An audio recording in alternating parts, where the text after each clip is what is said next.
আমি বলিনি সেটা, আমার মনে হয় সেন্ট্রালি প্রেস রিলিজ ছিল, সেটা আমার বক্তব্য।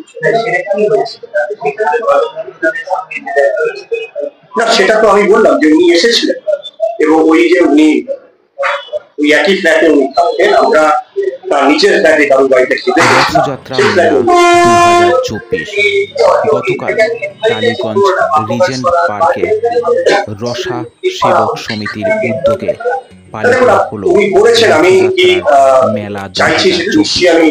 মেলাটি উদ্বোধন করেন রাজ্যের মন্ত্রী এবং 112 নম্বর ওয়ার্ডের কাউন্সিলর গোপাল রায় সহ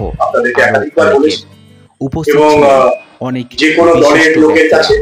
রথযাত্রা উপলক্ষে সমস্ত মানুষ অনুষ্ঠানে অংশগ্রহণ করেছিলেন। সারাদিন ব্যাপী চলে সাংস্কৃতিক অনুষ্ঠান, কাপড় বিতরণও দরিদ্রদের।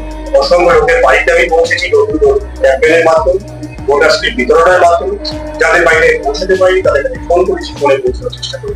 সন্ধ্যায় খিচুড়ি সাক্ষাৎ ওনার বাড়িতে আপনি ছিলেন, তো সেই সময় মানে সেইটা কি এটা সেই সময় না, তার আগে থেকে আমি 2019-এর লোকসভা নির্বাচনের আগে, পরে নয়, 2019-এর লোকসভা নির্বাচনের আগে উনি বিজেপিতে আসতে চেয়েছিলেন এবং যে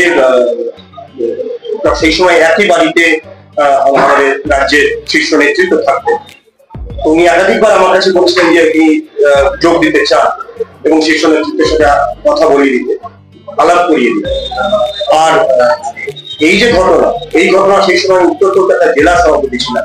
উত্তর কলকাতা জেলা সভাপতিতে কারোর বাড়িতে একটা রাতের খাবারের ব্যবস্থা হয়েছিল, আর রাতের খাবারের ব্যবস্থায় আমরা বিজেপির লোকেরা ছিলাম, সেখানে মন্ত্রীও ছিলেন, সেই জায়গায় উনিও উপস্থিত হয়েছিলেন, কারণ উনি একই ফ্ল্যাটে থাকেন।